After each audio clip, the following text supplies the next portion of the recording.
성부와 성자와 성령의 이름으로 아멘. 예수님과 어머니 하나 되신 성심을 통해 신성하신 아버지 피아세 나라에서 이 모든 기도를 예수님과 어머니와 함께 아버지 뜻에 봉헌드립니다. 사랑하는 하나님 아버지, 저희들의 내적이고 외적인 모든 것을 아버지 뜻에 봉헌드리오니 완전히 저희들의 사고방식, 정신을 차지하시고 지배하시며 정복하시고 다스려 주시옵소서. 인간적인 모든 속성을 완전히 거부하여 뽑아버리기를 갈망하오니 아버지 이 의지를 바라보시고 저희들의 의지가 사실적인 것이 되도록 축복하여 주시옵소서. 인간의 것은 아무짝에도 쓸모없는 역겨운 혐오스러운 것들 뿐입니다. 아담과 하와 때로부터 저희가 갖기를 원하진 않았으나 갖게 된 이 모든 모욕과 역겨움을 드리는 속성들을 하나도 남김없이 뽑아 아버지 대전 앞에 봉헌드리오니 아버지 다 받아주시어 부디 예수님과 성모님의 정신과 가르침과 모범의 속성으로 저희들을 매 현순간 새롭게 탄생할 수 있도록 축복하여 주시옵소서. 이 나라 국민의 사고방식 안에 살아가는 예수님과 성모님께서 가지고 계신 것과 다른 모든 역겨운 속성들을 뽑아다 위대하신 완덕의 어머니 발 아래 봉헌드립니다. 어머니 다 짓밟아 주셔서 인간적이고 세상적이고 육적이며 자아에 근거하여 무엇이 옳다 그르다 말하고 주장하는 이 마귀적 사고방식에서 이 대한민국에 살아가는 영혼들이 완전히 해방되어 아버지 신적인 질서, 그 질서가 자신들의 사고방식이 되기를 열렬히 갈망할 수 있는 그런 은총을 이 대한민국에 허락하여 주시옵소서. 이 모든 기도 우리 주 예수 그리스도 이름으로 기도드리나이다. 아멘. 성부와 성자와 성령의 이름으로 아멘. 안녕하십니까. 하나님의 뜻 성교의 피아수녀입니다. 오늘은 오랜만에 성모님께서 메시지를 주셨는데요. 과연 어떠한 말씀을 주셨을지 여러분들과 함께 학습해 보도록 하겠습니다. 2023년 5월 27일 대중을 위한 메시지. 복되신 동정 마리아께서 말씀하십니다. 찬미 예수, 나는 사람들이 그들의 자유의지의 움직임을 통해서 매 현순간 거룩한 사랑에 따라 살아갈 수 있다는 사실을 알기 바란다. 성모님의 말씀이셨습니다. 사랑하는 성모님, 감사합니다. 놀라울 정도로 짧은 메시지시죠? 한 문장밖에 되지 않습니다. 근데 문제는 한 문장밖에 되지 않는데 이 어머니가 오늘 말씀하시는 저 뉘앙스의 나라, 행간의 나라는 그렇게 간단한 행간의 나라는 아닙니다. 조금 기존에 우리가 배웠던 것보다는 좀 고차원적인 그런 정신세계의 차원을 지금 말씀하시는 거거든요. 그렇기 때문에 오늘 요 한 문장을 이해하기 위해서는 먼저 백그라운드가 될 수 있는 배경 지식이 조금 필요합니다. 지금 이 문장에서 이 문장 전체를 이해하는 데 관건이 되는 단어, 어떤 구절을 찾아라. 그렇게 이야기한다면 제가 이렇게 미리 노란색으로 표시를 했는데 자유의지의 움직임. 요 어구가 도대체 무슨 의미인가를 이해하는 게 이 전체 문장을 올바르게 이해하는 것의 핵심입니다. 보통 우리가 자유의지다 이렇게 이야기하면 내 맘대로 하는 것. 보통의 사람은 이렇게 생각할 겁니다. 그렇죠? 내 맘대로 하는 자유. 그게 자유의지지. 거의 이렇게 생각을 하죠. 근데 물론 내 맘대로 한다라는 것이 기본 전제된 어떤 저 아랫단계 차원에서는 기본 전제된 거라고 말할 수도 있죠. 근데 근원적으로 따지고 들어가면, 다시 말해서 근원적으로 따진다는 건 뭐냐면 모든 근원은 하느님 아버지로부터 출발해야 되는 게 맞죠. 그렇죠? 아버지의 뜻, 아버지의 다스림, 아버지가 인류를 다스리시는 원리, 이런 것에서부터 근원을 찾아야 되고 따져야 되는 것이 맞는 겁니다. 왜? 아버지가 온 우주 만물을 창조하신 장본인이시기 때문에, 주인이시기 때문에 모든 근원은 아버지에게 있다는 것이죠. 그 아버지에서 자유의지의 그 아버지로부터 자유의지의 의미를 우리가 도출해내야만 올바르게 자유의지를 쓸 수도 있고 의미도 알 수 있다는 겁니다. 우리가 이 신앙생활을 하는 데 있어서 여러분이 이런 경험을 많이 하셨을 것 같은데요. 이런 걸 한번 생각해 보시죠. 인간은 흔히 이 악령 있죠. 마귀의 영. 마귀의 영은 기똥차게 잘 압니다. 그러니까 생각보다 악이다, 마귀다 이러면 의외로 사람들이 잘 알고 있고, 그리고 마귀에 대한 그 마귀로부터 올라오는 것을 수시로 쓰고 있어요. 무슨 말이냐? 자기 자아에 따라서 모든 사람이 사니까 다 마귀의 움직임에 따라 살고 있고 그 마귀의 영에 지배받고 친숙하다는 거죠. 그렇죠. 맞죠? 그런데 그렇게 마귀의 영은 친숙하고 하나 되어서 잘 살고 아주 그 마귀하고는 친밀한데, 하느님의 영에 대해서는, 그 아버지 영의 움직임에 대해서는 굉장히 더디고 굼뜹니다. 하느님의 영을 인식하고 깨닫고 발견하는 데는. 그렇지 않습니까? 이런 인간의 현 상태의 처지, 이런 걸 먼저 알아야 된다는 것이죠. 그것은 왜 그러냐? 마귀는 항상 내가 가지고 살고 있어요. 내가 항상 가지고 살고 있다는 건 무슨 말이냐면, 거의 대다수의 모든 사람은 진리를 리얼하게 배우지 않는 한, 진리를 배웠어도 사실은 깨닫지 못하면요, 자아가 그렇게 자기 영혼을 망치는 심각한 마귀라는 것을 그렇게 리얼하게 깨닫지 못합니다. 근데 그 사실은 자기를 망치는 게 자기의 자아거든요. 자기 영혼을 지옥으로 이끄는 게 남이 아니라 자기의 자아입니다. 이 말을 여러분은 몇 %나 공감하시는지 모르겠어요. 저는 10,000% 공감합니다. 이런 사람은 진짜 깨달은 거고, 글쎄 그렇다고 납득은 되는데 글쎄 한 30%, 40%? 과연 꼭 그럴까? 이러면 아직 깨닫지 못한 겁니다. 장담하는데 인간이 지옥 가고 연옥 가고 하는 이런 모든 관련성은 절대 남에 의한 게 아니고요. 자기의 자유의지가 항상 자기의 자아에서 발로되는 것을 자기가 스스로 선택하고 따르고 살다가 지옥도 가고 연옥도 가는, 순전히 자기 때문이라는 겁니다. 자, 이렇게 마귀는 자기 안에 내재적으로 있어요. 어떤 때는 선을 썼다가 어떤 때는 이 자아에서 올라오는 걸 쓰고, 이렇게 선택을 달리 취사 선택을 할 뿐입니다. 인간이. 어떤 때는 변덕스럽게 또 선을 행했다가도 어떤 때는 또 친숙한 자아에서 올라오는 걸 쓰고, 이런 영적으로 이런 상태거든요. 그러면 그만큼 마귀는 친숙하다는 거예요. 내가 쓰는 데 있어서 거침이 없다는 겁니다. 왜? 일평생을 내가 데리고 살았고, 자아라는 것을. 그걸 여태까지 악이라는 걸 누가 가르쳐 준 적이 단 한 번도 없고. 그렇죠? 그리고 내 옷을 입은 것처럼 나에게 딱 맞고 아주 익숙해. 그러니 그 자아를 쓰는 것은 너무 쉽고 빠르고 편안하고 오히려 안락함까지 느끼는 거죠. 이렇게 마귀의 영하고는 굉장히 친숙하고 아주 친밀해요, 인간은. 그런데 하느님의 영은 너무 희박하고 멀게 느껴진다는 거죠. 마치 하느님의 영을 만나는 것은 어디 저기 우주 멀리에 계신 하느님을 막 1만 년 동안 주여 이렇게 부르짖어야만 나한테 오실 것만 같은 이런 나라에서 혼돈을 갖는다든가, 혹은 여러분이 하느님의 영을 만나는 것을 희박하고 멀게 느끼고 어렵게 느끼는 것은 여러분 안에 악이 이미 뿌려놓은 누룩이 있는데, 어떤 누룩이 있냐? 우리가 지난 수십 년의 종교 생활을 하면서 우리는 진리를 배운 적이 없습니다. 결단코 진리를 배운 적이 없어요. 제가 그 종교 생활을 모두 청산하고 진리를 배우고 나서야 과거에 내가 알았던 모든 것은 다 마귀였구나를 저도 그제서야 깨달았습니다. 그러므로 진리를, 참된 진실과 사실이라고 하는 성경에 나오는 예수님이 하신 말씀 안에 숨겨져 있는 수많은 원리가 다 진리인데, 그 원리를 모르는 사람은 절대 자기가 가지고 있는 지식체계나 자기가 지금 옳다라고 믿고 있는 그 수많은 것들이 다 마귀라는 것을 절대 리얼하게 깨달을 수 없습니다. 진리를 배워도 연차가 좀 쌓여서 몇 년을 배워야만 내가 과거에 믿고 따랐던 수많은 것들은 다 진짜 마귀구나를 리얼하게 깨달을 수 있습니다. 몇 년 배운다고 해서 그렇게 쉽게 깨달아지지도 않습니다. 하도 독성이 강해서. 인간적이라는 건 그 정도로 독성이 강하고 센 겁니다. 이해되시죠?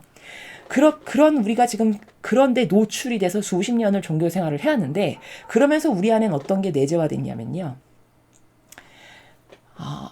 주님 재단에서 자원한 봉사자들이 이런 강론을 자주 합니다. 어떤 하나님을 만나고 그분과 통교를 하고 교감을 하는 것은 아주 매우 특별한 성인 성녀만 하는 것과 같은 뉘앙스에서 수십 년간의 강론을 우리는 들었습니다. 그렇죠? 그러면 그걸 듣는 순간 사람의 인지체계는 저렇게 위대한 성인 성녀도 저렇게 오래 걸리고 어렵고 힘든 것이니 나 같은 사람은 절대 못하는 거구나 하고 문을 다 닫아버립니다. 그렇죠? 또 이 거짓 교회에 고위 성직자 중에 한 명은 이런 말씀도 하셨어요. 죽기 전에. 내가 머리에서 가슴으로까지 이 사랑이 내려오는데 무려 70년이 걸렸습니다. 이렇게 이야기를 했습니다. 그러면 아무 분별과 기준 없는, 즉 진리라고 하는 참된 진실과 사실에 근거한 기준의 분별력이 없는 사람이 딱 들었을 때는 정서가 먼저 발동하기 마련이거든요. 그렇죠? 감정이 먼저 발동합니다. 지적인 건 절대 가동되지 않아요. 진리를 모르기 때문에. 그러면 감정이 먼저 발동되기 때문에 어떤 생각이 딱 초반에 드냐면 저런 어르신도 70년에 걸쳐서 사랑을 완성했으니까 나 같은 사람이 이렇게 사랑을 완성 못하는 건 너무 당연해. 혹은 나 같은 사람은 절대 사랑을, 이 주님의 거룩한 사랑을 완성하지 못하겠구나. 이런 선입견이 싹 들어옵니다. 사고방식 안에. 이런 게 다 여러분이 하느님을 만나는 것이 너무 쉬운데 마치 멀리 있고 위대하고 대단한 사람만 할 수 있는 특별한 어떤 것이라고 단정짓는 기준의 철창을 만든 수많은 마귀적 논고들입니다. 이해가 되시죠? 이런 것이 내 사고방식 안에 수십 개, 수천 개가 있을 수 있는 거죠. 그러면 여태까지 잘못 들은 내 안에 임발부된 이런 진리에 근거하지 않은 어떤 사변적 지식이라던가 이런 지식적 체계에서 내가 가지게 된 어떤 인지적 사고방식이 다 철창으로 막는 겁니다. 진리의 빛 들어오지 말라고. 이해되시죠? 이런 상태니까 하느님을 만나서 소통하는 것이 너무나도 어려운 거예요. 그 어렵다라는 것은 실제로 어려운 것이 아니라 내가 잘못된 인지를 가짐으로써 내 의지가 다 막아버리기 때문에 어렵다라고 말씀드리는 겁니다. 이해되시죠? 이걸 다 걷어내야 된다는 겁니다. 내가 기존에 올바르지 않은 진리에 근거하지 않은 성경의 예수님의 정신과 가르침과 모범이 진리입니다. 그것에 근거하지 않은 수많은 가설, 어떤 사변적 지식, 무슨 철학자의 무슨 논리체계, 위대하신 신학자가 말씀하신 이렇게 해서 여기다 가져다 놓은 게 너무나도 많은 겁니다. 그럼 그게 한 겹, 두 겹, 세 겹, 네 겹, 신앙생활 한 30년 했으면 수백 겹이 쌓였겠죠. 그렇죠? 그러면 그 수백 겹을 뚫고 거기에 빛이 들어가기란 너무너무 어려운 거죠. 지금 우리의 처지가, 영적인 처지가 이렇다라는 걸 우리는 냉정하게 먼저 현실 파악을 하고 인정할 줄 알아야 된다는 겁니다. 어떤 문제를 해결하는 솔루션의 기본은 뭐냐? 현재 상태를 똑바로 철저하게 객관성 있게 분석할 것. 이게 첫 번째입니다. 그렇지 않습니까? 내 지금 상태가 마이너스 100인지, 마이너스 만인지, 마이너스 억만인지, 아니면 플러스 10인지, 현재 상태를 알아야, 내 문제가 지금 어디에 있으니 이 문제를 개선해야 되겠구나. 이렇게 솔루션이 나오는 거죠. 그렇죠? 그래서 이거 말고 모든 것에 있어서 어떤 문제를 개선하는 데 있어서 가져야 될 첫 번째 기초 단계는 뭐냐? 현재 상태의 에서의 어떤 문제점을 철저히 파악할 것. 이게 기본입니다. 그럼 지금 제가 여러분에게 말씀드린 건 뭐냐? 우리의 영적인 현재 상태가 이런 수많은 거짓 교회에서 들어온 잘못된 오류들로 인하여 수십 가지의 철창을 내가 가로막고 있어서 나의 사고방식 안에 그것 때문에 하나님을 못 만나는 거지 실제로 하나님이 멀리 계시거나 만나기가 어려운 것이 절대 아니라는 겁니다. 이해되시죠? 하나님은 누구나 다 만날 수 있습니다. 아이부터 어르신에 이르기까지. 단 거기에 약간의 순수한 속성, 어떤 정직한 속성, 혹은 어떤 지속적인 항구성, 이런 하나님께서 좋아하시는 속성이 있다면 만나기가 더 쉬워지는 이런 차이는 있겠으나, 그러나 올바른 방법으로 도전을 하면 누구나 다 만날 수 있는 거라는 겁니다. 여기까지 이해가 되셨죠? 이러한 상태다. 현재 인류의 영적인 상태가. 라는 것을 알아야 된다는 것이고, 자, 그렇다면은 우리가 이렇게 마귀하고는 친숙하고 친밀하게 일평생 같이 살고 아주 그 마귀는 거부감이 없어요. 늘 내가 지니고 있었기 때문에. 태어나면서부터 지금까지.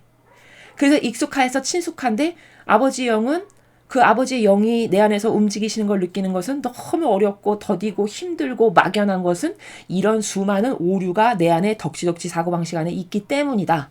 인정할 수 있는가? 인정합니다.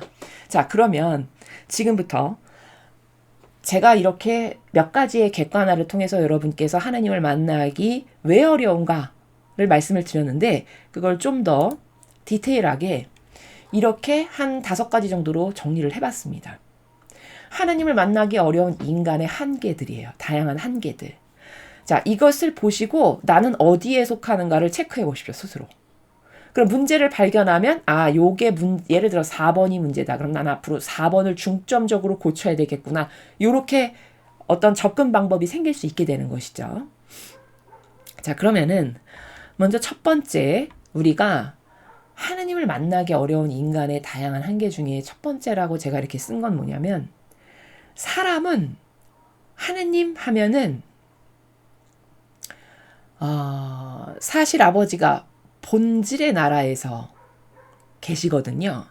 근데 우리는 하나님을 만났다 하면 보여야 되고, 그쵸?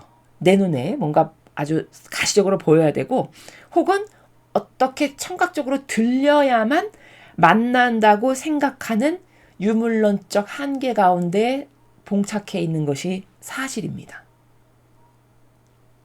그러니까 이 1번이 쉬운 예를 들면은 천상의 책의 루이사 피카레타를 보니까 그렇게 선택돼서 뽑힌 사람인데도 불구하고 루이사 피카레타의 거기 한계성이 드러나는데, 어떤 점에서 그러냐면요. 예수님께서 이렇게 자신 앞에 나타나셔서 자기가 볼 수 있는 상황에 있어야만 예수님을 만났다라고 생각하는 한계가 루이사 피카레타에게도 있어요. 천상의 책을 보면. 근데 그래서 안 보이면 안 오신다고 전전긍긍하고 끌탕을 하고 그래요. 근데 그때마다 번번이 예수님께서 뭐라고 말씀하시면, 나는 네 안에 있다. 네 마음 안에 있다. 이렇게 말씀하시거든요. 그런데도 루이사 피카레타는 그 자기의 마음 안에 계시다라는 예수님을 그 예수님을 만나고 발견해서 찾아야지 하는 생각을 하기보다는 왜 안 오시냐고 끌탕하는 이 나라에서만 살아가는 것을 우리가 천상의 책을 학습하다 보면 발견하게 됩니다. 여러분이 지금 이제 초기 단계를 학습하시는 걸로 알고 있는데, 그 학습을 계속 하시다 보면요, 그 루이사 피카레타가 어떤 한계성 가운데 지금 봉착해 있는지를 깨닫게 됩니다. 그리고 그것을 거울 삼아 나도 저런 한계성이 있겠구나. 저런 한계를 내가 봉착하지 말고 나는 그걸 뚫고 나가야지. 저거에 속지 말아야지. 이렇게 학습을 하라고 천상의 책에 그런 한계들을 아버지께서 설정하신 거거든요, 사실은. 그래서 인간의 한계는 뭐냐면 막 보이고 들려야 되고 뭐가 막 만져져야 되고, 이렇게 형상적이고 유물론적이고 눈에 보이는 어떤 가시적인 것에 의해서만 지배받는 인생을 한평생을 살다 보니, 하느님도 그 차원에서만 만날 수 있고 그 차원에서 만났어야만 진짜 만났다고 생각하는 이런 한계를 누구나 다 갖고 있다는 거죠. 이래서 하나님을 만났어도 만났는지도 모르는 경우도 많습니다. 그 다음에 두 번째, 하나님을 만나기 어려운 또 다른 한계가 뭐냐.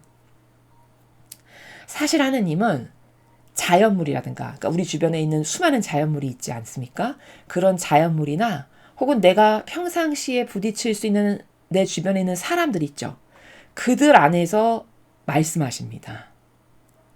그러니까 이 말은 무슨 뜻이냐면, 내 주변의 모든 것을 통해서 나와 소통하기를 원하신다는 거예요.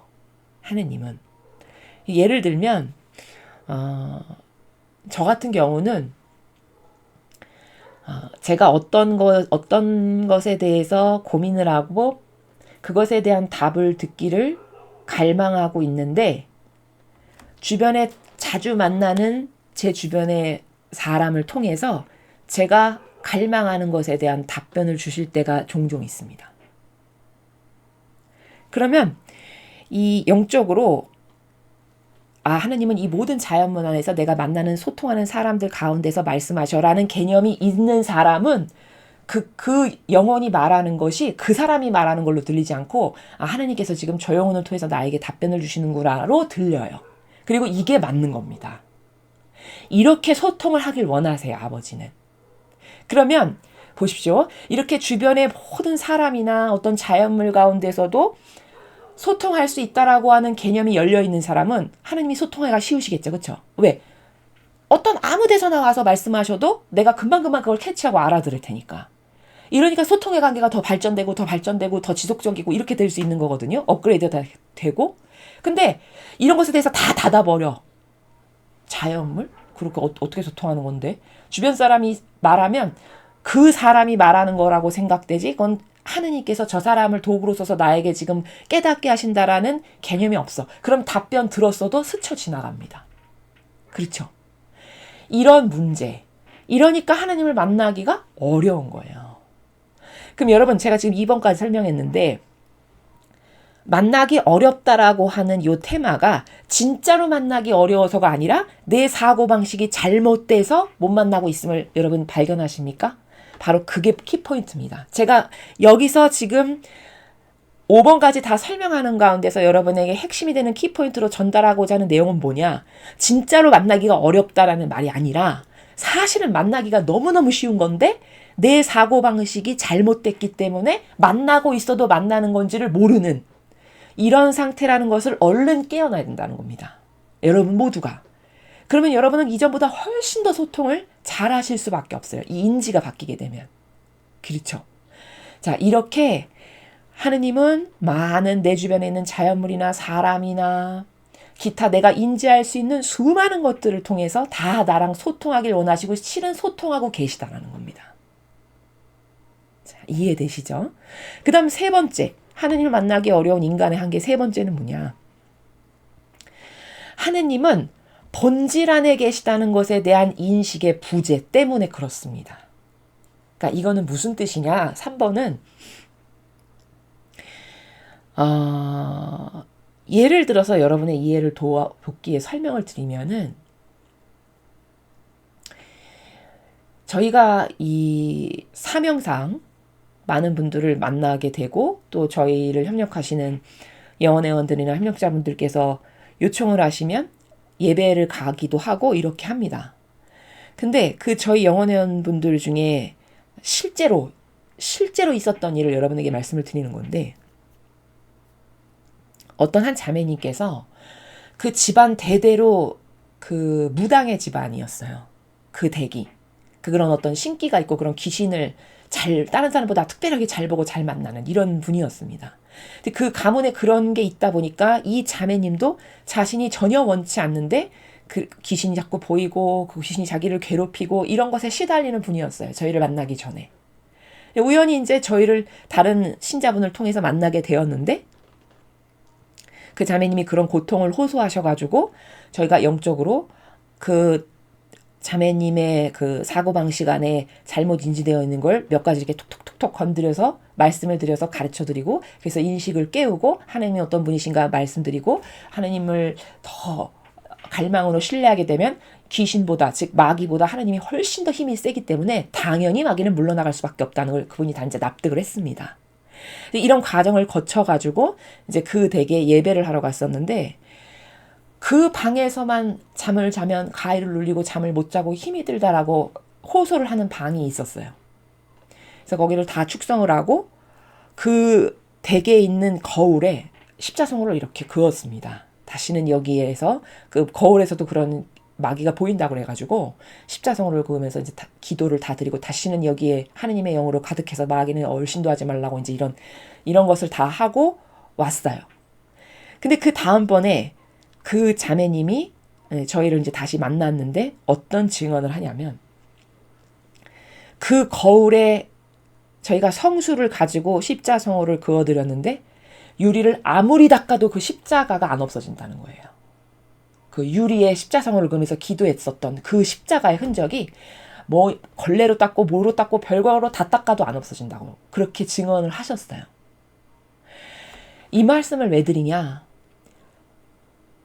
사람이 그런 어떤 자기 눈에 부인할 수 없고 인정할 수밖에 없는 그게 일종의 기적이죠. 그렇죠? 도저히 그런 일이 있을 수가 없는데 유리 그냥 뭐 싹 닦으면 다 닦여지는 거지 않습니까? 근데 자기 눈으로 봐도 아 이건 기적이다. 하느님이 진짜 계시구나. 하느님이 나를 이렇게 보호하시고 사랑하시는구나 라는 것을 믿을 수밖에 없죠. 그런 체험이 있으면. 어떤 그런 사실적이고 가시적인 게 있잖아요. 그런 은총을 받았다는 것을. 그러면 그건 막 기뻐해요. 사람은. 그쵸?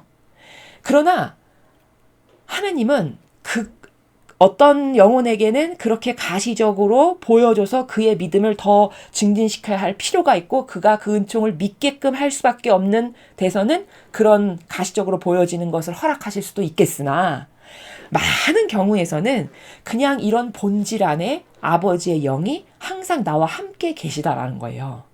그러나 이 몬 오주 만물과 이 아버지가 만드신 수많은 자연물과 인간 안에 하느님이 계시다라는 것은 보이지도 않고 그런 어떤 거울에 십자가가 안 없어지는 것과 같은 기적이 내 눈에 보이지 않으니까 그것은 믿기가 어려우나 이렇게 제가 지금 여러분에게 말씀드린 어떤 특별한 기적 사건이 있으면 하느님은 진짜 계셔 이러면서 그때 그 은총은 막 기뻐하고 행복해하고 나 은총 받았어 이렇게 여긴다는 겁니다. 이게 인식의 잘못된 한계라는 거예요. 이해되시죠? 또 어떤 자매님은 자동차를 새로 샀는데 축성 좀 해주세요 해서 축성을 해드렸는데 그 본네트 앞에다가 역시 이제 성수를 이렇게 십자가를 그어서 축성을 했거든요. 근데 그 자매님도 증언하시기를 그 자동차의 본네트 앞에 그은 십자가가 자동차 새 차를 아무리 해도 안 없어진다고 그런 증언을 또 하신 분이 계세요. 그러니까 그런 사람들은 그런 체험, 눈으로 목격한 체험이 있으니까 그때 믿음이 이렇게 확 큽니다. 하느님은 진짜 계셔. 와 이러면서 확 커지는 거죠. 그렇죠? 그러나 그런 게 없어. 그럼 나는 은총 못 받았나 봐. 하느님은 나를 사랑 안 하시나 봐. 저기는 저렇게 은총이 많은데 나는 은총이 없어. 이렇게 의기소침한다거나. 이런 건 다 왜일까? 인식이 잘못된 거라는 겁니다. 절대 그런 게 보여졌다고 해서 거기에 은총이 더 많고 그런 것을 못 만났다고 해서 나는 은총이 없고 이런 것도 아니고 그것을 또 과소평가해서 저건 별것도 아니야. 이렇게 해서도 안 되는. 그러나 하느님은 반드시 모든 케이스에 그렇게 보여주고 만나줘야지만 은총을 받는 그런 분은 아니시다. 늘 본질 안에 어디에나 계시는 분이시다.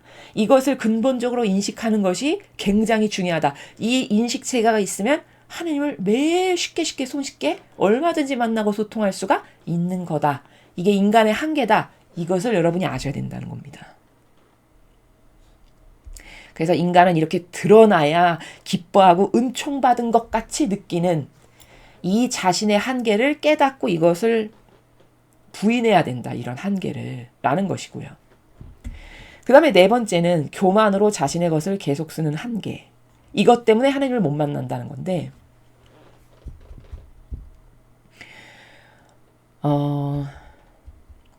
우리가 하나님과 소통을 못하는 사실 많은 이유가 있지만 그것은 대다수가 거의 오해인데 이런 오해는 지금 1, 2, 3번과 같은 오해는 내가 이거 잘못된 거구나. 하나님은 본질 안에 계시니까 여기 다 모든 내 주변의 것에 다 계신 거구나. 이런 교정은 어찌 보면 쉽게 할 수 있어요. 납득만 하고 이해가 되면. 근데 이제 4번 같은 거 교만으로 자신의 것을 계속 쓴다거나 혹은 5번 같은 거 4번과 5번 같은 것을 고치기가 사실 조금 어려운 거거든요. 왜냐하면 자기의 경향과 관련된 거고 기호나 정서와 관련된 거기 때문에 그래요. 어떤 분들은 그런 말씀하시는 분들도 계세요. 나는 부족해서 저는 너무 모자라서 하느님하고 만나기가 어려워요. 저 같은 사람은 안 만나 주실 거예요. 이런 말씀하시는 분 계세요. 근데 그거 역시 오해입니다. 오히려 정말 부족하다면 그게 가식이 아니라 남에게 보여주기 위한 처신의 나라에서 저는 부족합니다. 이렇게 말하는 게 아니라 진짜로 정직성 가운데 자기가 정말 부족하다라고 느낀다면 하나님과 더 잘 만날 수 있습니다. 무슨 말이냐? 진짜로 부족하다라고 생각하는 사람은 낮은 자리에 항상 있거든요. 그렇죠. 스스로 낮은 데를 갑니다. 그렇기 때문에 그 안에는 역겨운 것이 없기 때문에 더 잘 만날 수 있어요. 근데 대다수의 사람들이 저는 부족해서 저는 모자라서 하나님을 만나기가 너무 어렵고 저 같은 것은 만나주시기가 하나님이 안 만나주실 거예요. 이런 이야기를 하는 많은 영혼들 중에 다는 아니지만 대다수는 그게 진짜 자기가 부족하다라고 느껴서 말씀하는 정직성의 나라가 아니라 처세 있죠. 처세. 사실은 위선자적인 나라의 처세. 실제적으로 자기가 부족하다라고 느끼지는 않는데 위선자적 처세가 길이 들어서 그렇게 말하거나 그런 나라에서 살아가는 영혼이 있어요. 그런 사람은 못 만납니다. 하나님을. 그 교만 때문에 못 만나요. 이해되십니까? 제가 지금 어떤 것을 강조하는지 아시겠죠, 여러분? 왜냐? 교만한 사람은 일단 자기 것을 버리지 않아요. 자기 것을 계속 씁니다. 그리고 자기가 쓰는 게 그럴듯하고 꽤 괜찮고 꽤 선하고 꽤 착하고 쓸만하다라고 생각해요. 그게 교만의 근원지거든요.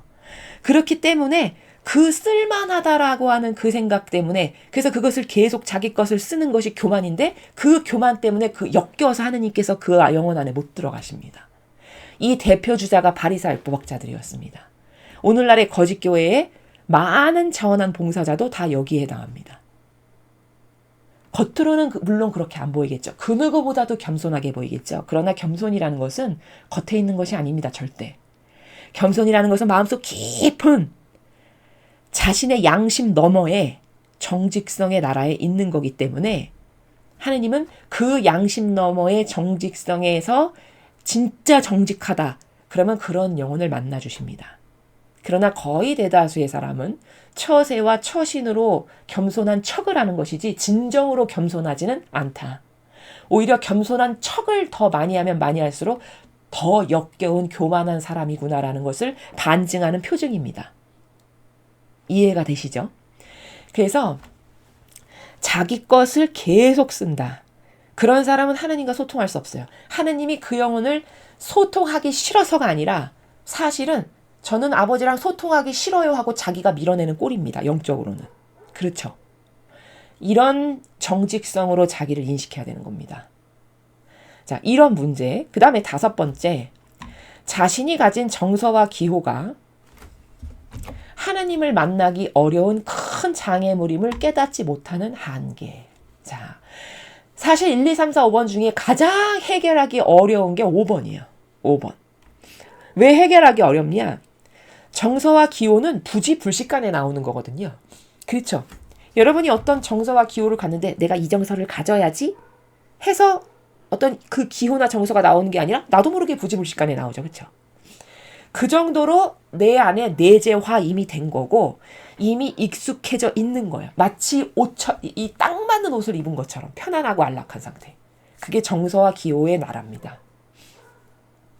그래서 그 인간적인 정서나 기호를 버리지 않으면 하느님을 만날 수가 없어요. 그게 역겨운 누룩이기 때문에. 자, 그런데 제가 많은 강의에서 인간적 기호와 정서는 다 마귀다.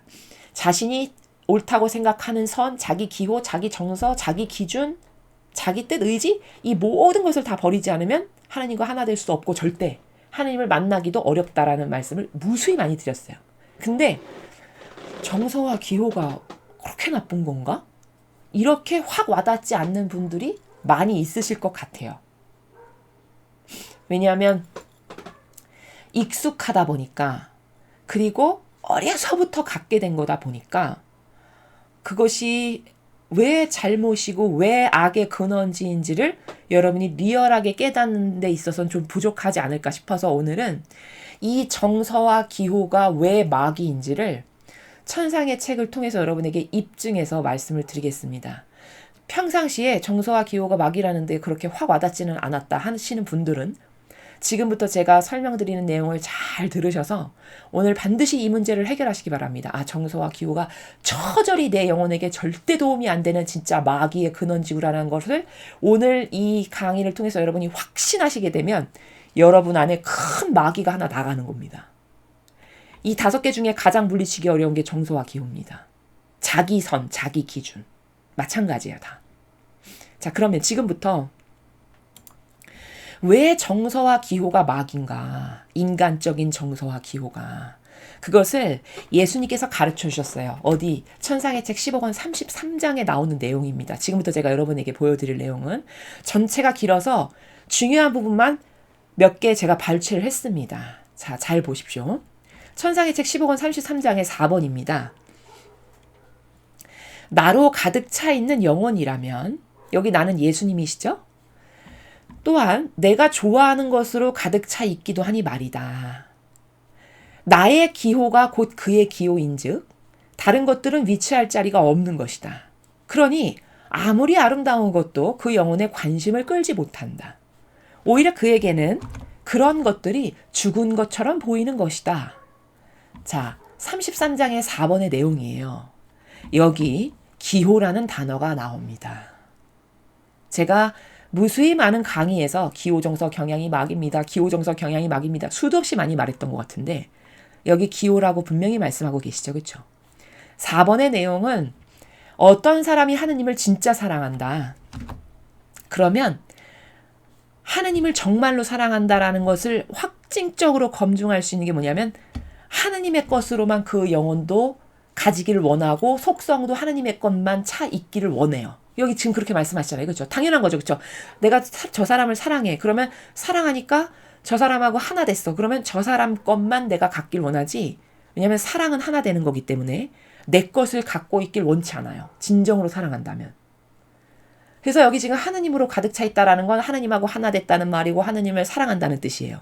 그랬으면 하느님이 좋아하시는, 예수님이 좋아하시는 것으로 그 영혼은 가득 차 있게 되고 그 기호를 갖길 원한다는 겁니다.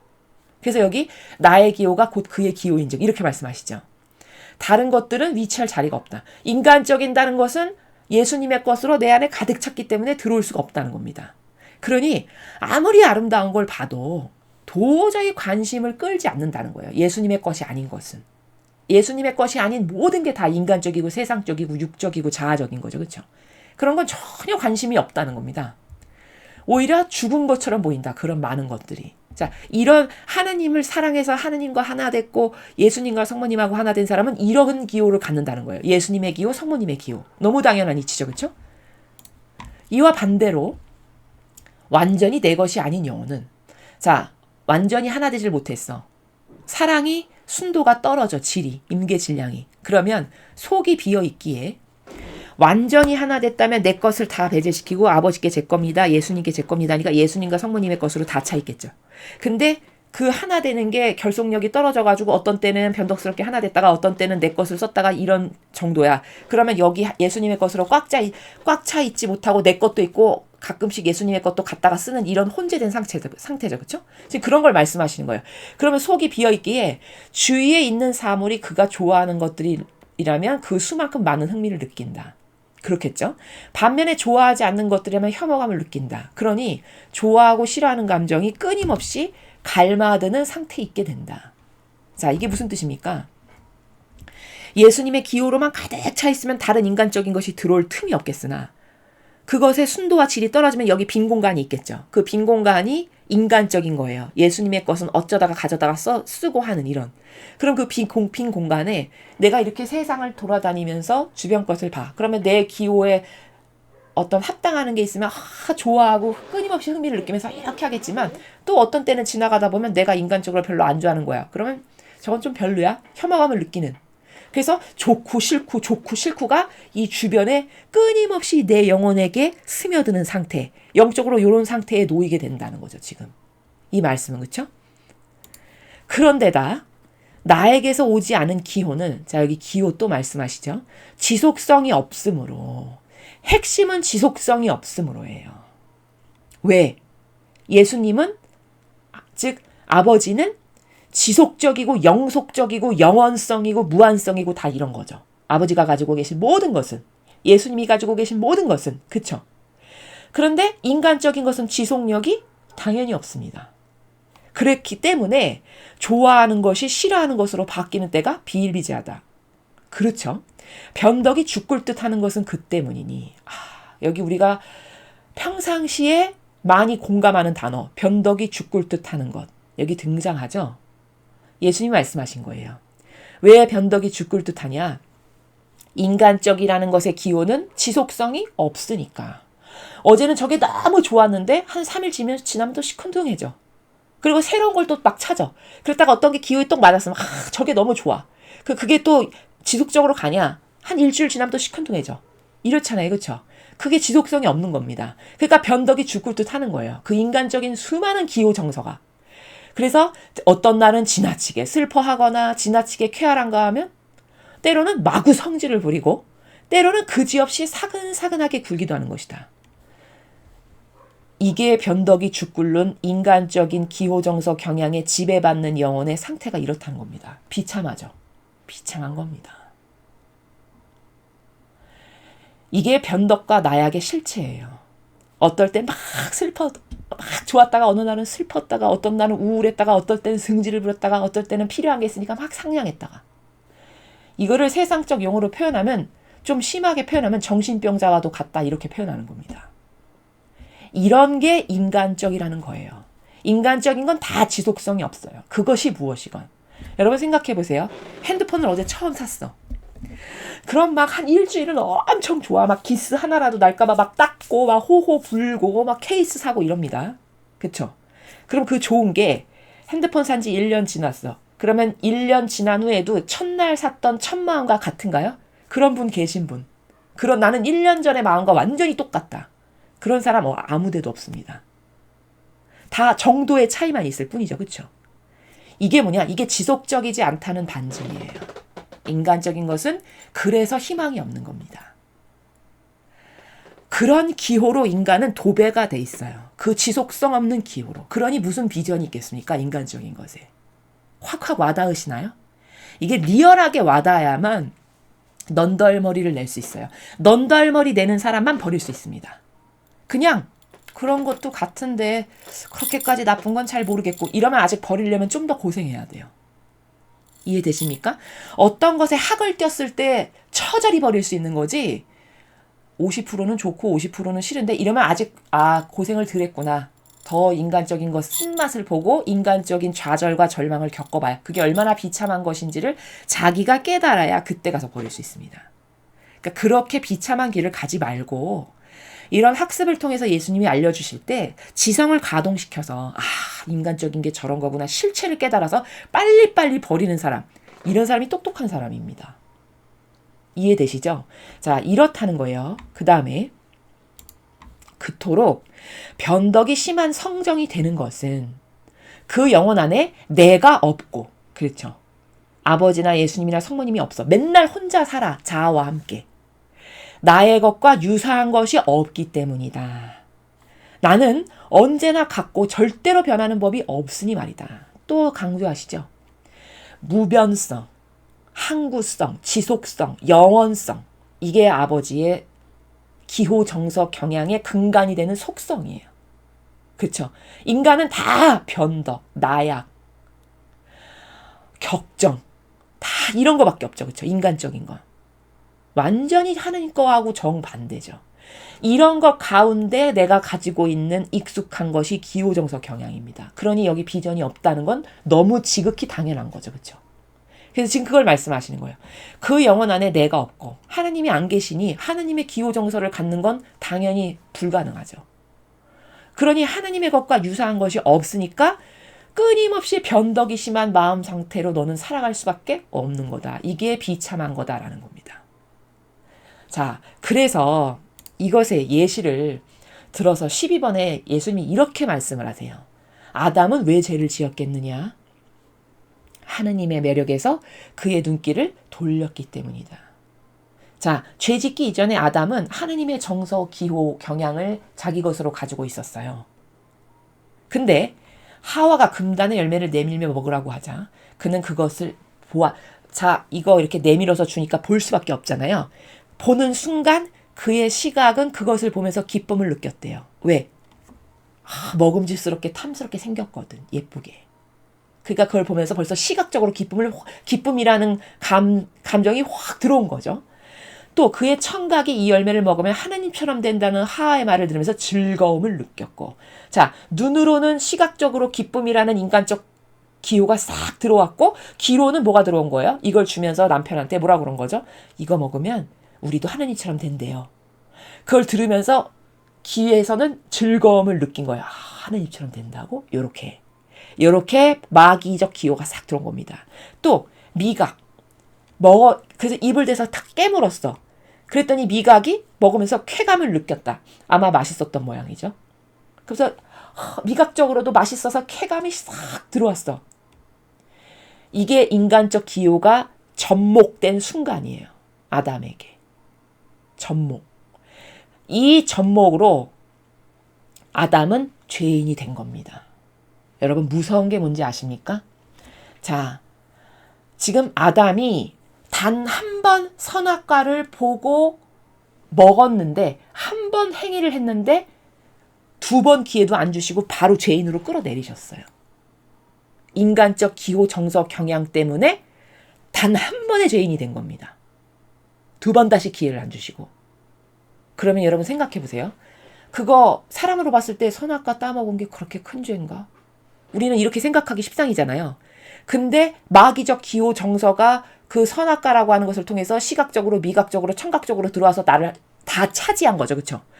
마귀적 기호 정서로 확 차지하니까 너는 마귀의 나라에 떨어져 가서 살아라. 이렇게 해서 판결이 내려서 지금 이렇게 비참한 처지가 된 겁니다. 여러분 한 번 기호 정서 인간적인 걸 썼는데 이렇게 됐다면 우리는 수십 년을 살면서 얼마나 많은 인간적 기호와 정서와 경향을 쓰나요? 참 무서운 일입니다. 비참한 일이고 무서워해야 될 일이라는 겁니다. 수십 번, 수백 번, 수천 번도 더 썼겠죠. 그렇죠? 단 한 번 썼는데 죄인이 됐다면 우리는 그걸 얼마나 많이 갚아야 될까요? 여러분 생각해 보십시오. 이게 기호정서 경향이 이렇게 심각한 마귀입니다. 납득이 좀 되시죠? 그래서 마지막에 이렇게 정리해서 말씀하세요. 그러므로 이 기호가, 여기 기호라는 단어 또 등장했습니다. 이 기호가, 이 인간적인 기호, 이 기호가 그의 타락을 유발한 첫 행위가 되었다. 이거 한 번 때문에 죄인으로 나락으로 떨어졌어요. 이 인간적 기호 단 한 번 때문에. 그러면 현재 우리의 처지는 얼마나 비참한가, 우리는 얼마나 심각한 악독한 죄인인가, 이런 것을 객관화해서 분석하고 비교 분석이 가능하죠. 그렇죠? 자, 그 다음에 반대로 아담이 만일 그 열매를 보면서 불쾌감을 느꼈다면, 하와의 말을 들으면서 지겨움을 느꼈고 그것을 먹는 일에 대해서 욕지기를 느꼈다면 죄를 짓지 않았을 것이다. 자, 만약에 아담이 하느님의 기호정서 경향만 갖고 있어. 그 아버지만 가득해. 내 사고방식과 정신과 마음 안에. 그러면 아버지 기호정서가 내 것이기 때문에 그렇게 인간적으로 나를 유혹하는 하와가 열매를 가지고 왔을 때 오히려 좋게 느끼기보다는 불쾌감을 느끼고, 그 하와가 달콤하게 속삭이는 말이 지겹게 들렸을 거고, 그것을 먹는 것에 대해 욕지기를 느꼈다. 이 정도로 싫어했을 거라는 거예요. 하느님의 정서와 기호를 그가 가지고 있었다면. 그렇죠. 그럼 그는 죄를 안 졌을 거다. 이렇게 이야기하십니다. 아, 참 무서운 거죠. 인간적 기호, 정서, 경향이라는 것이. 오히려 유혹에 저항하여 하와의 행동을 바라잡아 주는 것으로 생애 최초의 영웅적인 행위를 했을 것이고. 자, 오히려 아담이 그렇게 하느님의 것으로 완전 무장이 굳건하게 되어 있었다면 하와가 그걸 갖고 왔을 때 오히려 타이르고 교정을 시켜줬겠죠. 그래서 여기 유혹에 저항하여 하와 행동을 바로잡아주는 것이라고 말해요. 이거는 아버지가 허락하시지 않은 거잖아. 아버지의 말에 순종해야지. 아버지가 이것만 빼고 나머지는 다 먹으라고 했잖아. 왜 이것을 가지고 왔냐? 라고 하면서 그럼 우리는 순종하지 않는 불순종의 자식이 되는 거다. 당장 이걸 가져다가 원위치 해놔라. 이렇게 얘기를 했겠죠. 그렇죠? 그랬으면 생애 최초의 영웅적인 행위를 했을 거라는 거예요. 뱀이 꼬셨는데 넘어가지 않은 최초의 인간. 아, 기록에 남을 만한 일이었겠네요. 그렇죠. 그걸 놓친 거죠. 자기에게 수많은 은혜를 베푸셨고 복종을 요구할 수 있는 모든 권한을 가지신 분께 충실했을 거다. 자, 이렇게 이야기합니다. 그리하여 이 충실의 영원한 월계관을 쓰고 남아 있었을 것이다. 자, 마치 성모님의 대를 잇는 그런 자손으로서 충직성, 충실함. 저는 이 정도로 뱀이 와서 꼬였는데도 절대 넘어가지 않았습니다. 아버지께만 충직하고 아버지께만 순종했습니다라는 그것의 승리자인 월계관을 씌워주셨을 거라는 겁니다. 그 찰나의 한순간에 병든 기호정서 경향이 이렇게 극과 극을 달리는 처지에 놓여있게 될 것임을 지금 말씀하시는 것이죠. 그러니 얼마나 영혼 안에 생기는 여러 가지 기호들에 대하여 얼마나 조심해야 하겠느냐. 순전히 신적인 기호라면 생명을 불어넣어야 하겠지만, 자, 신적인 기호, 예수님과 성모님께서 가지고 계신 기호 정서 경향. 어떤 건데요? 하느님을 위한 것. 그 모든 게 예수님과 성모님이 가지고 계셨던 기호 정서 경향입니다. 진리를 수호하고 보호하기 위한 것. 아버지 뜻을 이루기 위한 것. 그렇죠? 이런 것들이 예수님이나 성모님이 가지고 계셨던 기호 정서 경향이었다는 거죠. 근데 대다수의 인간이 가지고 있는 기호 정서 경향은, 자, 두 분의 기호 정서 경향은 아버지가 좋아지고 아버지가 행복해지실 수 있는 것이 자신들의 기호 정서 경향이신데, 인간의 기호 정서 경향은 뭐죠? 내 자아가 욕구를 충족시키는 그 근원을 두고 있죠. 그렇죠? 예수님과 성모님은 아버지께 근원을 두는 기호 정서 경향이라면, 인간의 수많은 기호 정서 경향은 다 자아의 근원을 둔 기호 정서 경향이에요. 완전히 다릅니다. 그렇죠? 그래서 그게 신적인 거야. 그 기호 정서 경향이 하느님이 근원이 되는, 하느님이 기뻐하시고 행복하게 하시고 아버지가 만족해 하실 만한 것, 그런 거라면 더 생명을 불어넣어서 그 기호 정서 경향을 키워야 되겠지만, 인간적인 것이거나 정욕에 대한 거라면 가차없이 죽여야 하는 것이다. 예수님도 이렇게 과감히 말씀하시죠. 가차없이 죽여야 되는 거라고. 왜? 그거 가지고 있어봤자 너도 아담과 하와 같은 더 심각한 죄인으로나 너를 끌고 갈 거고, 너는 마침내 죽었을 때 그 기호정서 경향을 꺾어서 정복하지를 못했어. 그러면 정복하지 못한 그 임계 질량만큼, 무게만큼 가서 갚아야 되겠죠. 그렇죠? 그러니 얼마나 내 영혼을 좀먹는 길입니까? 그렇게 하지 않으면 악의 급물살 속에 떨어질 위험이 있기 때문이다. 이렇게 말씀하십니다. 이 부분이 지금 기호정서 경향이 도대체 왜 마귀인가라는 것을 예수님이 아주 쉽게 풀어서 설명해 주신 천상의 책에 나오는 예수님의 말씀입니다. 이해가 되셨죠? 그래서 이렇게 하느님을 만나기 어려운 인간적 다양한 한계 중에 5번, 자신이 가진 정서와 기호 때문에 하느님을 만나기가 어렵다라는 것이 왜 정서 기호가 마귀인가, 그래서 하느님을 왜 못 만나게 되는가에 대해서 지금 여러분께 자세히 설명을 한 겁니다. 자, 이런 다양한 우리의 오해들, 하느님에 대한 오해, 그리고 소통하는 방법에 있어서의 오해들에 대해서 여러분에게 정리해서 말씀을 드렸습니다. 자, 그러면 지금까지 제가 한 건 뭐냐면, 오늘 이 자유의지의 움직임을 설명하기 위한 기본이 되는 근본의 어떤 영적 지식을 여러분에게 설명을 드린 겁니다. 자, 이런 것들을 해결하면 누구나 다 하느님을 쉽게 만나고 소통이 가능하다는 거예요. 자, 그런데 그럼 이제 그 모든 것을 정복해서 우리가 하느님을 만날 수 있다라고 가정하고, 그렇게 하느님을 만나고 사랑하는 관계가 점점 더 깊어진다. 그러면 결국 어떤 것을 고찰하는 단계까지 이르게 되냐면, 오늘 말씀하신 것을 고찰하는 단계까지 이르게 되는데, 오늘 말씀하신 건 뭐냐면, 나는 사람들이 그들의 자유의지의 움직임을 통해서 매현 순간 거룩한 사랑에 따라 살아갈 수 있다는 사실을 알기 바란다. 이렇게 말씀하셨거든요. 이거는 굉장히 깊은 행간인데 무슨 뜻이냐면,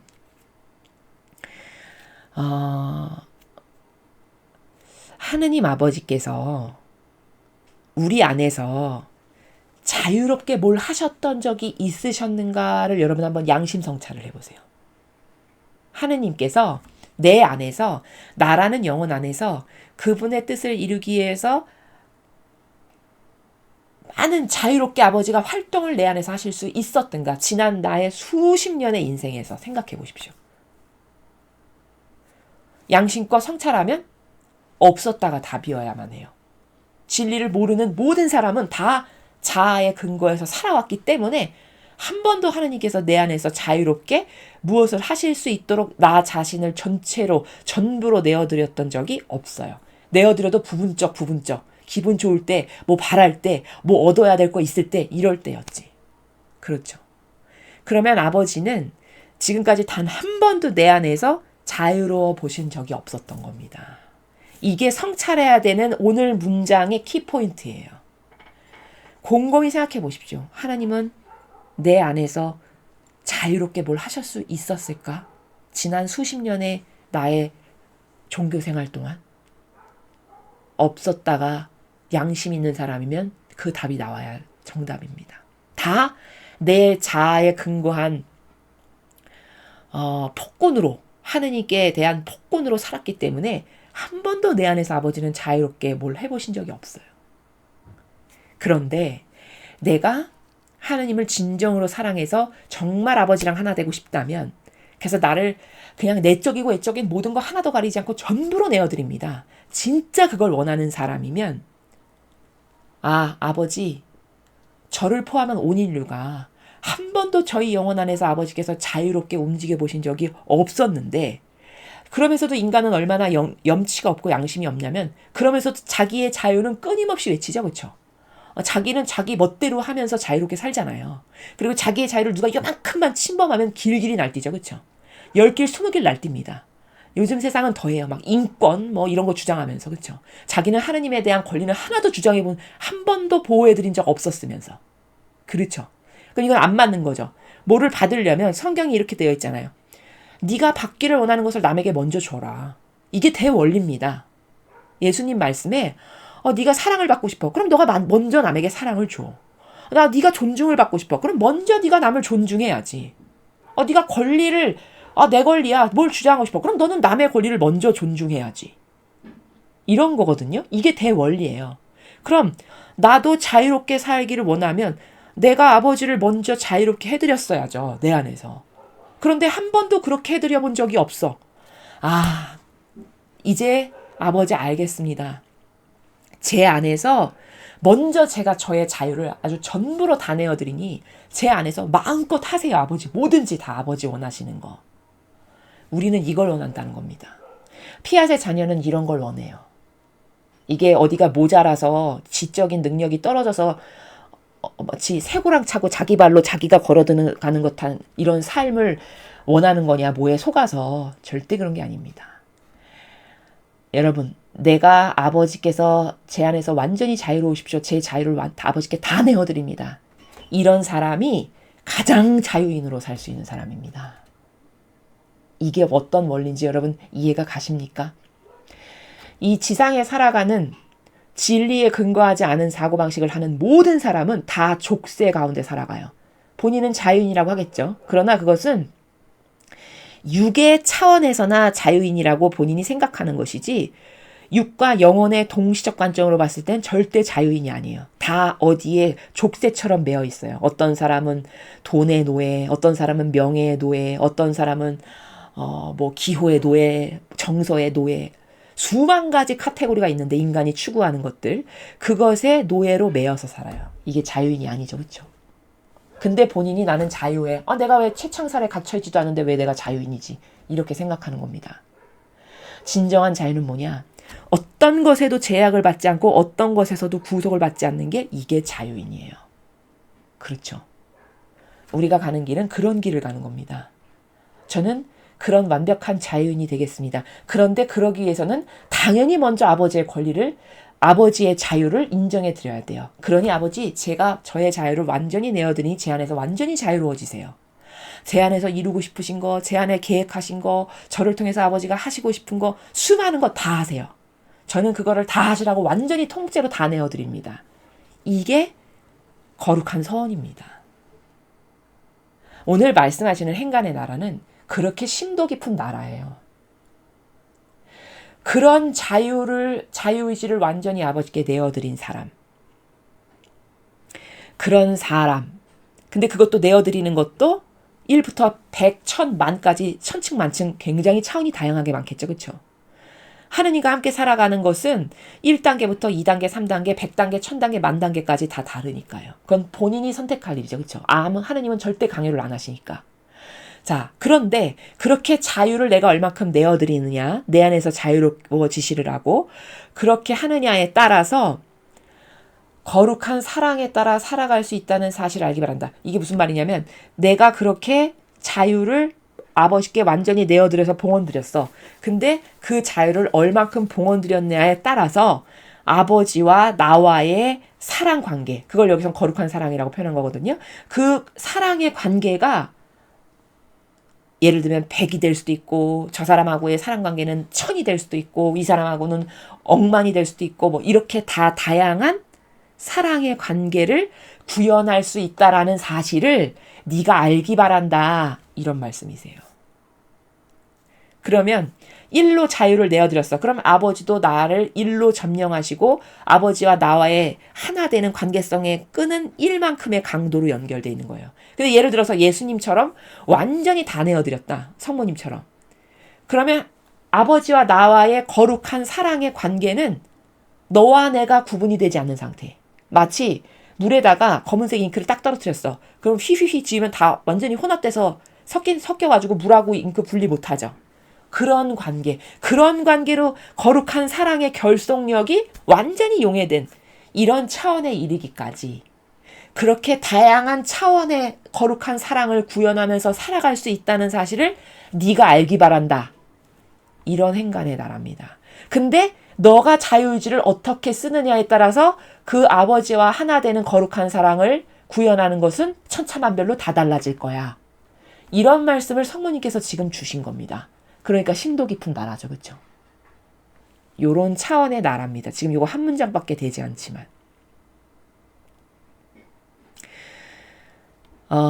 그래서 아버지와 내가 어떤 사랑의 관계성을 사실적으로 구현하면서 살아가느냐에 따라서 즉 그것은 더 구체성을 띄어서 말한다면 네가 자유의지를 먼저 아버지께 얼마큼 내어드렸냐. 만약에 내가 아버지 전부로 내어드립니다. 그럼 아버지도 나의 자유를 전부로 보장해 주시죠. 그렇죠? 사실은 나를 완전히 차지하시고 지배하시고 정복하셔서 내 안에서 사시잖아요. 그러면 그때서야 나는 완벽한 자유인이 돼요. 그렇지 않은 상태는요. 다 자유인이 아니에요. 무엇인가에는 종속되어 있고 다 매여 있는 게 인간마다 다 있어요. 본인이 깨닫건 깨닫지 못하건의 차이만 있을 뿐입니다. 이해되십니까? 인간적이라는 것에 다 노출이 되어 있기 때문에 그 인간적인 건 다 갈고리거든요. 수많은 갈고리들이에요. 그것 때문에 지배받으면서 살아가는 게 한평생 가련한 인간적인 삶이라는 나라입니다. 그 쇠사슬을 다 끊어버리는 게 진정한 자유죠. 그렇죠? 근데 그것을 누구나 다 원할 것 아니겠어요? 그러려면 먼저 내가 내 것을 다 버립니다. 아버지. 오늘 이 기호정소 경향을 보니까 완전히 마귀였어요. 다 버립니다. 다 끊어버립니다. 제 자유? 당연히 아버지가 저를 만드셨는데 아버지께 먼저 내어드렸어야 되죠. 양심이 바르다면. 그러니 제 자유도 다 내어드립니다. 다 가져가세요. 제 거 다 내어드리니 아버지도 저를 다 차지하시고 정복하세요. 이거를 진짜 갈망으로 원하는 사람.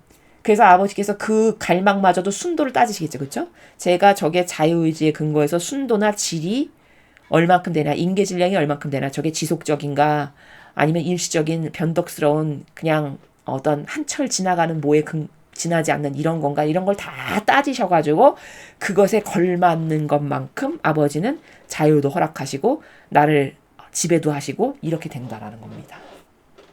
이해되십니까? 그래서 오늘 이 자유의지의 움직임에 따라 거룩한 사랑이 구현되는 건데 그것은 사람마다 다 천차만별로 네가 얼만큼 너의 자유를 아버지께 내어드리냐에 따라 다 다른 것이다 라는 것이 오늘 이 메시지의 핵심인데, 이것을 하기 이전에 여러분에게 설명을 드리고 싶었던 것은 그러려면 자유의지를 내어드리는 관계까지 도달하려면 먼저 하느님하고 소통이 돼야 될 거 아닙니까? 만나서 소통을 하고 말씀을 드리고 교감이 돼야 되잖아요. 그래야 자유의지를 내어드렸으면 아버지가 말씀도 하시고 차지도 하시고 이런 거를 내가 알 수 있지 않겠습니까? 그래서 먼저 기본이 되는 베이스, 하나님을 도대체 어떻게 만날 수 있는 건가? 내가 하나님을 만나기에 영적인 장애가 도대체 뭔가? 이런 것에 대해서 여러분에게 조금 예전보다는 아주 상세하게 조금 더 많이 분석을 해서 말씀을 드렸습니다. 오늘 천상의 책을 통해서 여러분이 기호정석 경향이 왜 마귀인가를 다른 때보다 더 확실하게 아셨을 겁니다. 인간적인 것에서 발로된 모든 것은 다 악입니다. 여러분 한번 생각해 보세요. 여러분이 어떤 기호나 정서나 경향을 가질 때 따져보고 가진 사람 있나요? 따져보고 가진 사람 아무도 없습니다. 따져본다는 건 무슨 뜻이냐면 저 기호를 내가 가지면은 저게 내 영혼에 도움이 되고 유익이 될까? 하느님이 기뻐하실까? 이게 따져본다라는 나라예요. 근데 그런 나라에서 따져보고 여러분이 기호정석 경향 가지신 적 한 번도 없죠. 그렇죠? 그럼 이건 무슨 말이냐면 내가 원해서 갖게 된 게 아니라 그냥 부모의 양육, 또 내 가문으로부터 내려오는 기호정석, 또 사회적 환경으로부터 스펀지처럼 들어오는 거, 뭐 직장 생활하면 그 여타 직장 관계의 다양한 인간관계에서 들어오는 것, 이런 걸로 내가 원해서 갖게 된 게 아니라 나도 모르게 그냥 부지부식간에 들어온 것들입니다. 그렇죠. 그러니까 그것은 좋은 것이 들어왔을 리가 없어요. 그냥 마치 이렇게 급류에 이렇게 휩쓸리다 보면은 이쪽으로 부딪히면 이물살에 영향받고 이쪽으로 부딪히면 이물살에 영향받는 거 아니겠습니까? 그렇죠? 그냥 그렇게 해서 나에게 들어온 것 뿐입니다. 그걸 뭐 우리가 가만히 있어봐. 이걸 진리에 근거해 보니까 이거는 나한테도 도움이 안 되고 예수님께도 도움이 안 되고 야 이건 마귀 이렇게 해서 가진 사람은 없습니다. 그렇죠? 그러니까 이런 기호정서 경향이 도대체 뭔가 이 실체를 잘 파악해서 아 이거 진짜 아무것도 아니네. 내 영혼만 갉아먹는 암이었네 암. 이런 걸 철저히 깨달으면 왜 자꾸 이렇게 제가 자꾸 분석적으로 말씀을 드리고 반복하냐. 이걸 처절하게 깨달아서 인메모리가 됐을 때만 버릴 수 있어요. 제가 아까도 말씀드렸죠. 그렇죠? 어떤 것에 크게 데미지를 입었을 때만 진저리가 나서 버릴 수 있는 것과 같은 겁니다. 그래서 이 학습을 오늘 잘 하셔서 여러분 안에 있는 인간적인 것이라는 모든 것을 다 버리는데 더 많은 도움이 돼서 여러분이 하나님을 만나시는 데 있어서 전혀 장애가 없이 자유하게 자유자재로 만나시는 그래서 아버지께 많은 기쁨을 드리고 여러분 본연의 자신을 찾아가실 수 있는 그런 여러분이 되셨으면 좋겠습니다. 이상으로 2023년 5월 27일 대중을 위한 메시지 해설을 마치겠습니다. 감사합니다.